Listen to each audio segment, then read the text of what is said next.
Abrisse a sua Bíblia no Salmo 38. Salmo 38 é um salmo de Davi. Salmo 38 com 22 versículos. Queria mais uma vez fazer notória aqui a presença do neto, que está aqui com sua mãe. Desejou assim, expressou o desejo de voltar a caminhar aqui com a gente. Seja muito bem-vindo, neto, a sua mãe, a vida do Cristóvão que está nos visitando nessa noite. Deus continue abençoando você, sua esposa Eunice. Salmo 38, começa assim a palavra do Senhor. Senhor, não me repreendas no teu furor, nem me disciplines na tua ira, pois as tuas flechas me atravessaram e a tua mão me atingiu. Por causa de tua ira, todo o meu corpo está doente. Não há saúde nos meus ossos por causa do meu pecado. As minhas culpas me afogam, são como um fardo pesado e insuportável. Minhas feridas cheiram mal e supuram por causa da minha insensatez. Estou encurvado e muitíssimo abatido. O dia todo saio vagueando e pranteando. Estou ardendo em febre, todo o meu corpo está doente. Verso 8. Sinto-me muito fraco e totalmente esmagado. Meu coração geme de angústia. Senhor, diante de ti estão todos os meus anseios. O meu suspiro não te é oculto. Meu coração palpita, as forças me faltam. Até a luz dos meus olhos se foi. Verso 11. Meus amigos e companheiros me evitam, por causa da doença que me aflige. Ficam longe de mim os meus vizinhos. Os que desejam matar-me preparam armadilhas. Os que me querem prejudicar anunciam a minha ruína. Passo o dia planejando traição. Como um surdo não ouço, como um mudo não abro a boca. Fiz-me como quem não ouve, e em cuja boca não há resposta. Verso 15. Senhor, em ti espero. Tu me responderás, ó Senhor meu Deus. Pois eu disse, não permitas que eles se divirtam à minha custa, nem triunfem sobre mim quando eu tropeçar. Estou a ponto de cair, e a minha dor está sempre comigo. Confesso a minha culpa, em angústia estou por causa do meu pecado. Meus inimigos, porém, são muitos e poderosos. É grande o número dos que me odeiam sem motivo. Os que me retribuem o mal com o mal, caluniam-me porque é o bem que procuro. Senhor, não me abandones, não fiques longe de mim, ó meu Deus. Apressa-te a ajudar-me, Senhor, meu Salvador. Amém, meus irmãos? Podeis se assentar em nome de Cristo. Meus queridos, esse salmo, Salmo 38, é mais um salmo de Davi e é mais um salmo de lamentação. E você viu que é um salmo pesadíssimo, porque é um salmo em que o salmista, ele está externando diante do Senhor a sua angústia por conta do seu pecado. Os primeiros versículos que nós lemos, eles são bastante fortes, porque o salmista se acha repreendido e disciplinado pelo Senhor por algum pecado que a gente não sabe. Nós não temos o contexto histórico desse Salmo 38, nós não sabemos quais foram as circunstâncias que levaram Davi a escrever esse salmo, quais foram os pecados que ele está sendo repreendido. Mas fato é que os versículos 1 e 2 nos chamam a atenção dizendo o seguinte: Senhor, não me repreendas no teu furor, nem me disciplines na tua ira. O salmista se acha repreendido pelo Senhor. O salmista se acha numa situação em que ele está sendo disciplinado pelo Senhor em virtude de algum pecado, de alguma falha, de alguma decisão equivocada na sua caminhada de vida. E ele está dizendo: Senhor, não me disciplines na tua ira, pois as tuas flechas me atravessaram. Ele usa a imagem da flecha que atravessou o seu coração e a sua alma, e a mão do Senhor, a tua mão, Senhor, me atingiu. Você sabe muito bem, meus irmãos, que esse salmo ele expressa fortemente a profunda dor e arrependimento do salmista diante do peso do pecado. E ele implora ao Senhor por perdão. É um salmo em que o salmista implora ao Senhor por alívio. por salvação. Você sabe muito bem que todos os salmos, os 150 salmos que nós temos em nossa Bíblia, eles foram reunidos, porque esses salmos eles foram escritos num espaço de tempo de quase 1000 anos. Desde Moisés, que escreveu o Salmo 90, até o povo que saiu do cativeiro da Babilônia. São quase 1000 anos, meus irmãos, de espaço de tempo. E depois que o povo saiu do cativeiro, houve um homem, que nós não sabemos o nome, que reuniu todos esses salmos em um só livro. Essa coletânea de orações, de músicas que nós temos em nossa Bíblia. E você sabe muito bem que o povo de Israel foi para o cativeiro em virtude, em face dos seus próprios pecados. E lá no cativeiro babilônico eles foram disciplinados pelo Senhor. Então quando o salmista, ou melhor, quando o compilador desses salmos reúne esses salmos, ele tem como propósito ensinar o povo de Israel que diante da disciplina do Senhor, nós temos que nos voltar para Deus em busca de perdão, confessando os nossos pecados, confessando as nossas falhas, e buscando do Senhor a salvação, porque somente o Senhor pode aplacar do nosso coração as consequências gravíssimas dos nossos erros. Meus irmãos, quantas vezes nós também não colhemos consequências graves de decisões equivocadas que nós tomamos ao longo da nossa vida? Quantas vezes o Senhor não aperta o cinto na nossa caminhada para nos disciplinar, para dizer, olha, você está tomando a decisão errada na sua vida. E nesses momentos nós temos que olhar para a palavra de Deus e se perguntar, qual deve ser a resposta que Deus requer de mim? Diante da disciplina do Senhor, eu vou fugir da presença do Senhor, ou eu vou me lançar com os joelhos curvados, chorando em arrependimento, buscando de Deus o perdão e a salvação? Esse salmo nos ensina, meus irmãos, que diante da malignidade do nosso pecado, das consequências dos nossos erros, nós temos que nos voltar arrependidos para o nosso Deus, porque somente Cristo, Ele pode nos perdoar e salvar. Em resumo, nessa noite nós vamos falar que somente o Senhor pode nos salvar da malignidade dos nossos pecados. Esse salmo me ensina que somente o Senhor pode nos salvar das consequências gravíssimas, da malignidade, do peso dos nossos pecados e dos nossos erros. A resposta do salmista não é nem fugir da presença de Deus, e nem esconder os seus pecados, como se tudo estivesse bem. A resposta do salmista é dizer, eu estou aqui, Senhor, e eu preciso da tua salvação. Então, com sua Bíblia aberta, eu gostaria de trazer alguns princípios para a nossa edificação nessa noite. A primeira coisa que eu aprendo desse salmo, meus irmãos, e que a gente não pode perder de vista, jamais, jamais. É um perigo se nós perdermos isso de vista. A primeira lição que eu aprendo é que o pecado traz gravíssimas consequências. A decisão de um homem e de uma mulher de agir em desacordo com a palavra de Deus, seguindo os seus próprios caminhos, seguindo a sua própria mentalidade, os seus próprios conselhos, traz gravíssimas consequências. Na vida do salmista, 2 áreas foram afetadas pelo pecado. Em primeiro lugar, na vida dele, o pecado trouxe consequências gravíssimas na sua própria pessoa. Veja comigo os versos 3, 4, 5, 6, 7, 8, 9 e 10. Olha só como ele relata as consequências gravíssimas que o pecado gerou na sua vida.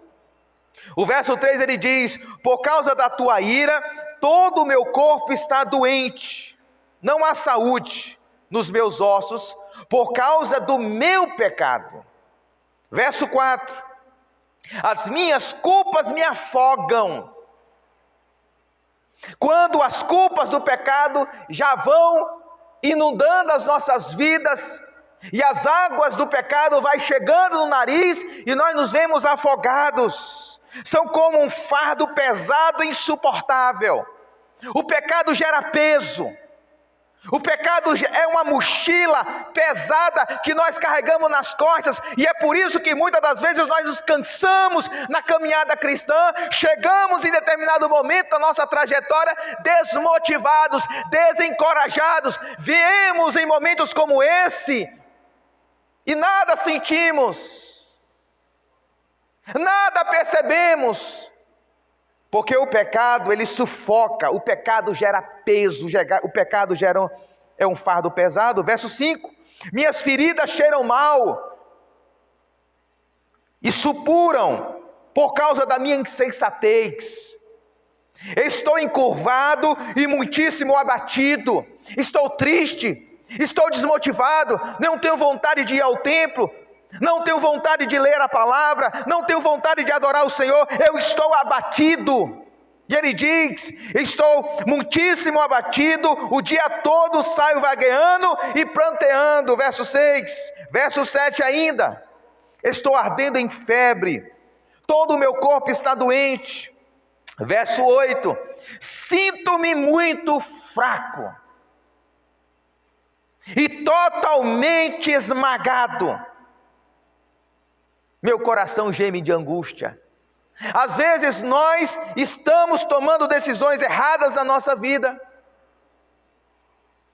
Estamos trilhando rotas na nossa caminhada, seja na nossa caminhada pessoal, relacional, conjugal, familiar, profissional.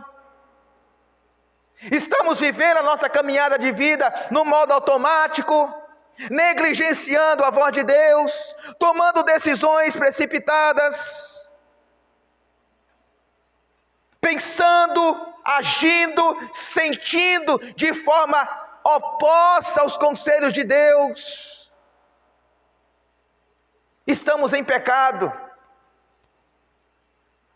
E em momentos como esse, meus irmãos, o que o pecado gera? Gerou no salmista e gera em nós também, por que não? Fraqueza. Ele diz, verso 8, sinto-me muito fraco e totalmente esmagado. Fraqueza. A gente vai começando fazendo concessões.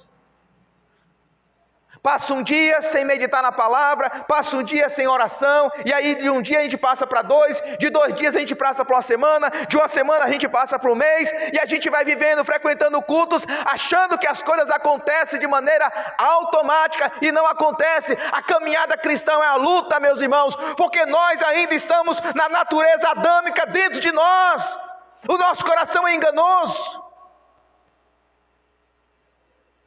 Se nós vivermos no ponto morto da fé, o nosso coração não vai nos levar para o centro da vontade de Deus, ele vai nos distanciar da vontade de Deus, e quando a gente menos espera, estamos fracos e esmagados.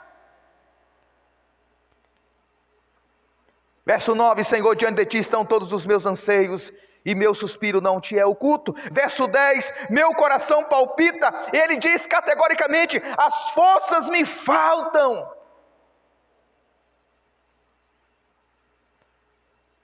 Quando você percebe, cadê fulano na igreja? E aí fulano que não vem mais para a igreja, começa a colocar desculpas. Eu não vou para a igreja porque o irmão assim não falou comigo. Eu não vou para a igreja porque assim a mensagem do pastor Daniel não me agrada. Eu não vou na igreja porque o louvor é muito frio. Começa a colocar desculpa nos outros, mas não tem a coragem de dizer, eu não vou para a igreja porque eu estou em pecado. Eu estou fraco. O salmista, ele está numa situação em que ele cometeu algum pecado na vida dele, e esse pecado gerou fraqueza. Eu estou sem forças, as forças me faltam, as forças físicas, as forças emocionais, as forças espirituais me faltam. Por quê? Porque o pecado vai drenando, meus irmãos, as nossas forças. A maledicência, o rancor, a mágoa, a falta de perdão, o consumismo, a ganância, a imoralidade sexual, O pecado vai drenando, drenando, drenando, drenando. Nós não podemos brincar com o nosso coração, porque o nosso coração, ele é uma fábrica de ídolos. O pecado tem o poder de drenar nossas forças físicas, emocionais e espirituais. O pecado nos desanima de lermos a Bíblia. O pecado nos desanima de estarmos em oração. O pecado rouba de nós a sede e a fome da palavra de Deus, a sede e a fome da presença de Deus. O pecado é como um feixe de espinhos que vai nos sufocando, que vai nos amarrando, que vai nos pressionando, que vai gerando peso, meus irmãos. De sorte que nós vamos distanciando da presença de Deus e da missão de Deus para nós. Está acontecendo com Davi, e nós precisamos tomar cuidado, porque se Davi deixou isso aqui escrito, foi para a nossa edificação, diz o Senhor. Em segundo lugar, o pecado traz gravíssimas consequências nos nossos relacionamentos. Veja comigo o verso 11 e o verso de número 12, que o salmista diz assim: meus amigos e companheiros me evitam por causa da doença que me aflige, ficam longe de mim os meus vizinhos. E o verso 12 diz: os que desejam matar-me preparam armadilhas, os que me querem prejudicar anunciam a minha ruína, passa o dia planejando traição. Essa expressão do salmista, no verso de número 11, doença que me aflige, essa expressão literalmente era usada para se referir a uma doença de lepra. Provavelmente Davi aqui foi afligido por uma doença de pele, talvez uma lepra, por conta de algum pecado que ele cometeu. E diante dessa doença, os seus amigos, os seus vizinhos o abandonaram. Acredito que não somente pela doença em si, mas pelo significado que a doença trazia, um significado espiritual, porque uma pessoa no Antigo Testamento afligida por lepra, era considerada uma pessoa abandonada por Deus, amaldiçoada por Deus, disciplinada por Deus, e diante da conjuntura da disciplina do Senhor, os amigos de Davi se afastaram dele. Ele não somente se sente disciplinado e abandonado por Deus, mas abandonado pelas pessoas. Mas no verso 12, a gravidade do problema de Davi aumenta, porque se os seus amigos o abandonaram, os seus inimigos não o abandonaram. Os seus inimigos acharam uma brecha. Sabe quando pessoas que não gostam da gente, pessoas que perseguem-nos, seja no ambiente de trabalho, seja no ambiente ali da nossa rua, onde a gente mora, e as pessoas ficam espreitando-nos, esperando uma falha nossa, para uma crítica, para uma palavra. Era assim com Davi. O texto diz que os inimigos de Davi desejavam matá-lo e prepararem armadilhas, planejando traição contra ele. O pecado tem o poder de corromper os nossos relacionamentos, meus irmãos. O pecado não apenas afeta a nós pessoalmente, mas afeta as nossas relações. A falta de perdão e a infidelidade pode corromper e fragmentar um casamento. Casamentos marcados por infidelidade, casamentos marcados por mágoas, casamentos marcados por críticas ferozes, casamentos onde falta o diálogo, casamentos onde falta o carinho, o acolhimento, a cumplicidade, o afeto. O pecado vai corroendo as nossas relações. O pecado do egoísmo, da mágoa, do ressentimento tem o poder de enfraquecer a nossa influência e eficácia na liderança de algum ministério. O pecado vai nos desmotivando a liderar um ministério. De repente estamos na dianteira de um ministério, de uma responsabilidade de cuidar de pessoas, mas quando nós estamos em pecado, qualquer palavra nos aflige, e aí nós queremos abandonar. O pecado afeta as nossas relações. E interessante, meus amados, que a experiência do salmista, de certa forma, de uma maneira assim aparentemente contraditória, foi vivenciada por Jesus Cristo. Porque Jesus Cristo, apesar de não ter pecado em si, de ser um homem justo e fiel a Deus, ele também se sentiu abandonado pelos seus amigos, pelos seus discípulos. E ao mesmo tempo que os seus discípulos o abandonaram, os seus inimigos aproveitaram a oportunidade para condená-lo à cruz. E ele fez tudo isso, meus irmãos. Se deixou abandonar pelos seus amigos e se deixou condenar pelos seus inimigos para nos trazer perdão. Porque se Jesus não morresse naquela cruz, eu e você estávamos condenados a morrer eternamente por conta dos nossos pecados. E é justamente essa segunda parte que o salmista traz. Porque se ele reconhece no Salmo 38 que o seu pecado traz consequências gravíssimas, ele não se esconde de Deus. Ele não terceiriza o seu pecado. Ele não diz, foi culpa de fulano, é culpa de ciclano. Ele diz, eu errei, Senhor. E aí ele ora, versos 15, verso 21 e verso 22. Veja comigo. Verso 15 ele diz, Senhor, em ti espero. Tu me responderás, ó Senhor, meu Deus. E o verso 21 e o verso 22 é categórico, meus irmãos, que ele diz, Senhor, não me abandones. Não me abandones, Senhor. A minha maior necessidade, Senhor, é a tua presença. Não me abandones, Deus. Não fiques longe de mim, ó meu Deus. Apressa-te a ajudar-me, Senhor, meu Salvador. É um homem que reconhece as suas limitações, meus irmãos.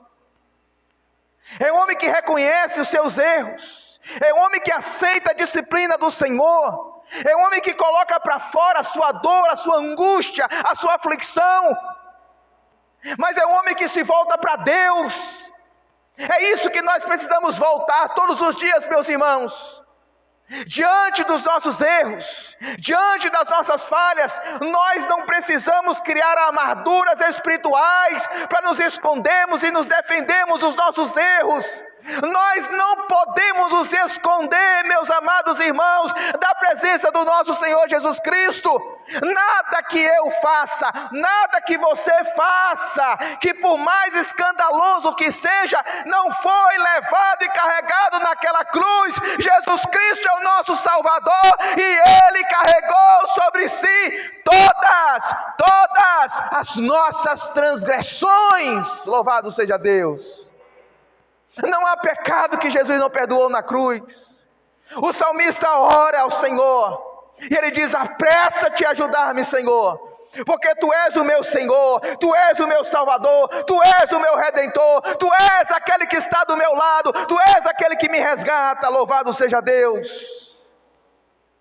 Meus irmãos, nesse sentido, todo esse anseio do salmista, meus amados, encontra o seu cumprimento maior na vida e na obra de Cristo Jesus. Porque o Salvador que Davi clama, ele será descendente do próprio Davi. Ele virá da linhagem de Davi. Ele é o rei do reino de Deus. E o anseio de Davi é por salvação. E a palavra que Davi usa aqui no verso 22, meu Salvador, é a palavra que compõe o nome pessoal de Jesus. Porque Jesus significa o Senhor salva. Louvado seja Deus. Ele é o nosso Salvador, meus irmãos. Davi, por causa de seus pecados, ele se viu abandonado pelas pessoas que ele amava. Jesus Cristo, por sua vez, por causa dos nossos pecados, ele foi abandonado não simplesmente pelos seus discípulos, pelos seus amigos. Ele foi abandonado pelo próprio Pai. Naquela cruz ele clama, Deus meu, por que me desamparaste? E Ele leva sobre si todo o peso dos nossos pecados, meus irmãos. Meus irmãos, por que facilmente nós esquecemos dessa verdade gloriosa? Por que às vezes a gente vive a nossa vida achando que nós não precisamos mais desse evangelho? Por que muitas das vezes nós temos tanta vergonha de dizer: Senhor, eu sou orgulhoso mesmo, Senhor. Meu coração é arrogante, Senhor. Por que nós temos dificuldade para reconhecer diante do Senhor: Deus, eu sou insubmisso mesmo. Eu não gosto que ninguém mande na minha vida. Por que nós temos tanta dificuldade de reconhecer diante do Senhor, meus irmãos? Senhor, eu sou desconfiado mesmo. Eu não confio que o Senhor vai me prover.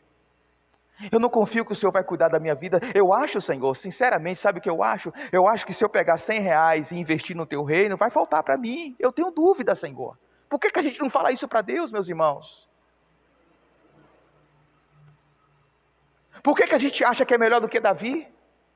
Nós não somos melhor do que Davi. Por que Davi é o homem segundo o coração de Deus? Muitas pessoas acham que Davi é um homem segundo o coração de Deus, porque Davi é um homem que nunca errou. Mas eu penso que Davi é um homem segundo o coração de Deus, porque ele entendeu a graça, mais do que muitas das vezes nós entendemos. Porque a gente diz que é salvo pela graça, mas na verdade, nós queremos construir a nossa vida pelas obras. E quando a gente não dá conta de cumprir a vontade de Deus em sua perfeição, a gente se esconde. Mas nessa noite Jesus Cristo está aqui. E Ele conhece o seu coração, Ele conhece o meu. Ele sabe quais são as áreas frágeis do meu coração e Ele sabe as áreas frágeis do seu coração. Ele sabe as coisas que são tentações para você. E nessa noite Ele está aqui para nos perdoar. Nossa irmã Jó cantou um cântico do cantor cristão, que muito gentilmente eu pedi, o hino 190. E a estrofe dessa canção diz assim: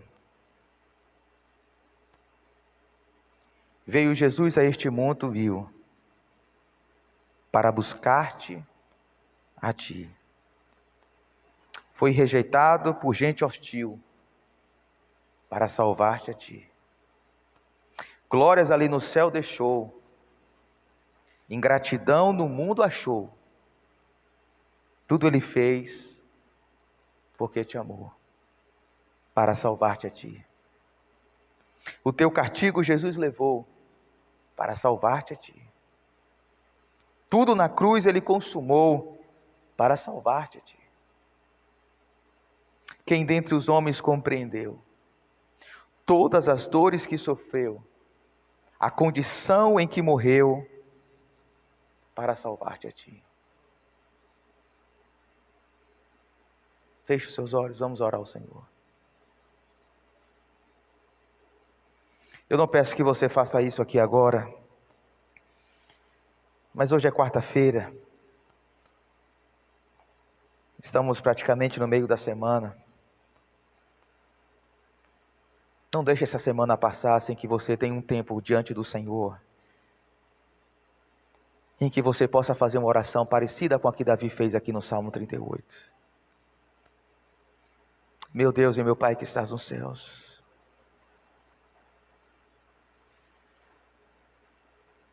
nós estamos aqui, Senhor. Como eu disse, nós não somos diferentes de Davi. Aliás, às vezes nós somos até piores, meu Deus. Porque eu penso, Senhor Pai, que a grande dificuldade que nós temos, meu Senhor, ao longo dessa caminhada, ao longo da nossa jornada cristã, é de reconhecermos todos os dias que nós precisamos do Evangelho, das boas novas, que precisamos dessa graça, precisamos de Cristo como nosso Salvador. Precisamos voltar, Deus, ao primeiro amor, chorar pelos nossos pecados, reconhecer, Senhor, que nós temos essas dificuldades, nós temos as nossas falhas.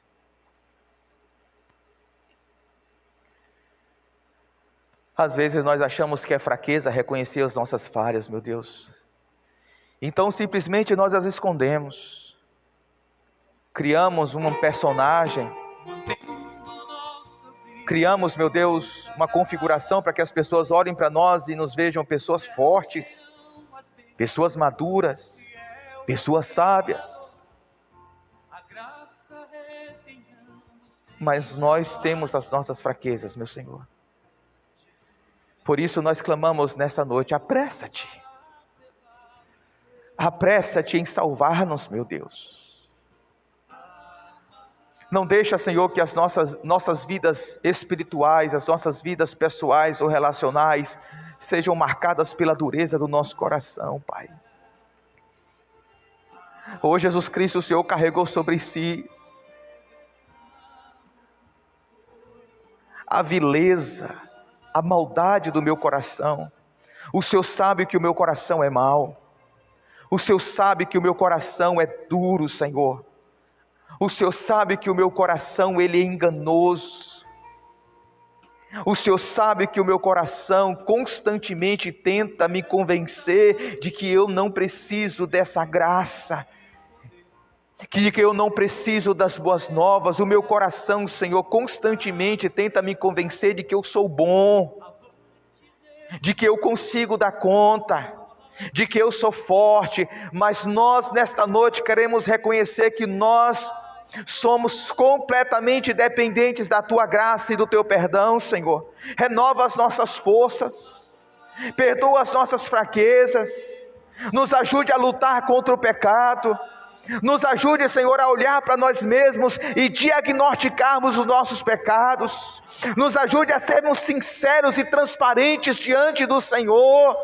Nos ajude, meu Deus, a cairmos aos Teus pés, quebrantados e contritos. Nos ajuda, meu Senhor Deus, não deixa que a gente se volte para o Senhor somente porque nós estamos sendo disciplinados. Não, Senhor, nos ajude a nos voltarmos constantemente, mesmo que a mão da disciplina não esteja sobre nós. Nós queremos todos os dias nos voltar para Ti, Jesus, porque em Ti há graça, em Ti há salvação, em Ti há perdão, em Ti há força, porque é na nossa fraqueza, é na nossa debilidade que o Teu poder se aperfeiçoa na vida do Teu povo e da Tua igreja.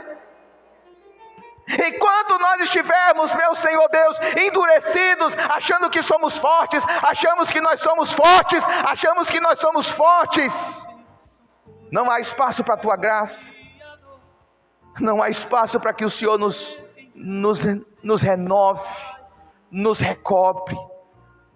Mas quando reconhecemos que nada somos, que nós somos pó e cinza, o Teu Espírito Santo nos toma em Teus braços e diz: vem, meu filho, porque você agora vai andar sustentado e sustentada pelo meu poder. É eu que te dou poder para vencer o pecado, é eu que te dou poder para romper com as tentações, é eu que te dou poder para te dar livramento contra as tentações. Sou eu. A salvação é pelo meu poder, a redenção é pelo meu poder, a salvação do início ao fim é pelo meu poder e sustentado pela minha graça, diz o Senhor Jesus Cristo.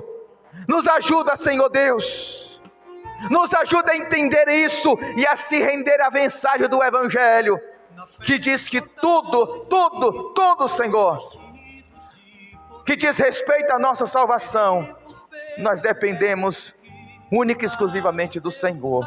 Em nome do Teu Filho Jesus Cristo assim oramos, amém. Que o Senhor te abençoe e te guarde, que o Senhor faça resplandecer o seu rosto sobre ti e te conceda graça, que o Senhor volte para ti o seu rosto e te dê a paz, em nome de Jesus, amém, amém e amém.